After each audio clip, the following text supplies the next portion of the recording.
Quand Adrien Morel prononça les mots « Je ne veux plus de toi », Claire sentit son monde se fissurer. Elle était enceinte de 6 mois. Son ventre rond, symbole de vie, semblait invisible aux yeux de l'homme qui partageait son lit depuis 8 ans. Dans le salon immaculé de leur villa, Adrien marchait de long en large, nerveux, déjà ailleurs. Tu comprends, Claire, ce bébé arrive au mauvais moment. L'entreprise est fragile. Et puis, j'ai rencontré quelqu'un. Ces mots furent plus douloureux que la trahison elle-même. Claire n'éleva pas la voix. Elle resta droite, digne, malgré les larmes brûlantes. Elle n'implora pas.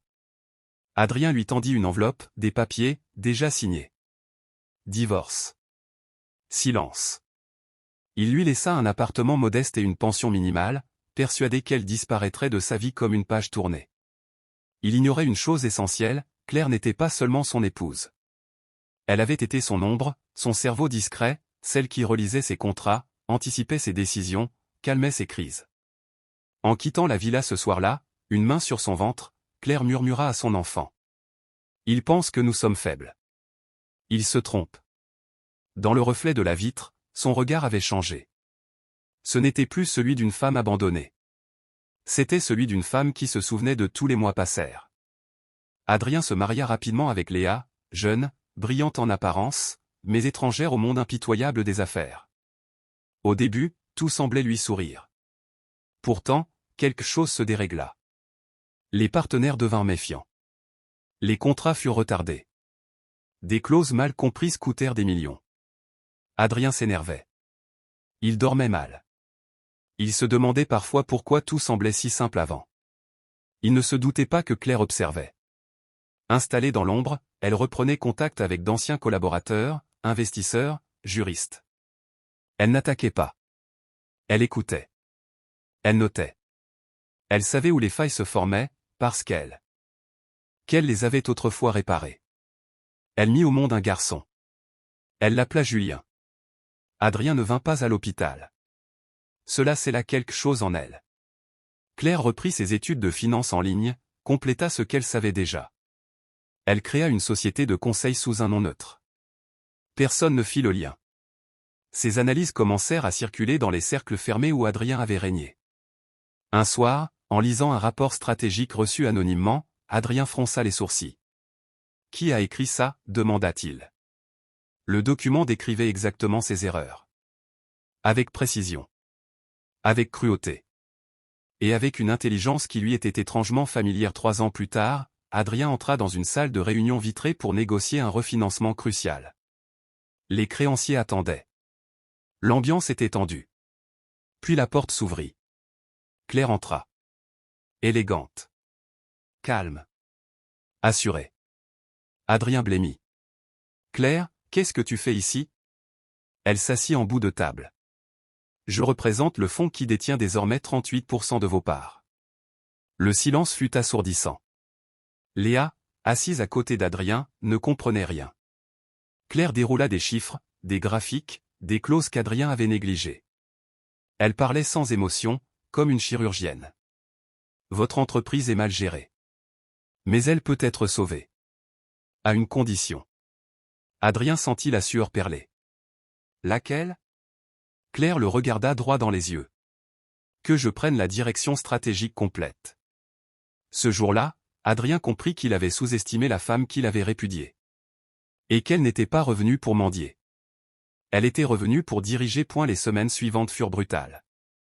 Claire restructura tout. Elle licencia sans trembler, renégocia les contrats, changea les fournisseurs. Les chiffres remontèrent.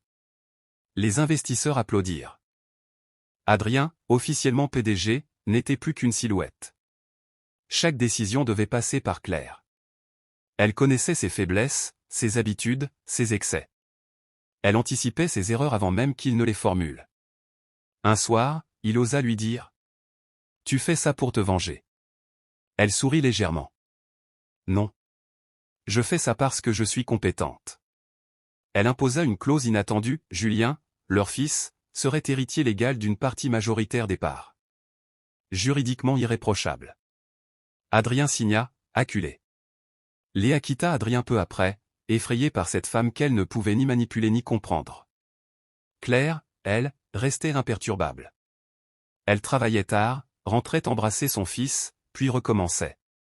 Elle ne détruisait pas l'entreprise. Elle la transformait. Et ce faisant, elle redéfinissait le pouvoir. Un audit interne révéla ce que Claire savait depuis longtemps, certaines décisions d'Adrien frôlaient l'illégalité. Elle n'exploita pas immédiatement ces informations. Elle le convoqua dans son bureau. « Je pourrais te faire tomber, dit-elle calmement. Pourquoi ne le fais-tu pas » murmura-t-il. Claire se leva, regarda la ville par la fenêtre. « Parce que je veux que Julien hérite d'un empire, pas de ruine. » Adrien s'effondra intérieurement. Pour la première fois, il comprit que Claire n'avait jamais été faible. Elle avait été patiente. Elle réorganisa la gouvernance, se plaça officiellement comme directrice générale. Adrien resta, mais sous surveillance. Le conseil d'administration vota à l'unanimité. Les résultats parlaient d'eux-mêmes. Claire Morel devint une référence dans le milieu. Une femme respectée. Redoutée. Et Adrien, chaque jour, travaillait sous l'autorité de celle qu'il avait chassée. Un soir tard, Adrien se présenta chez Claire.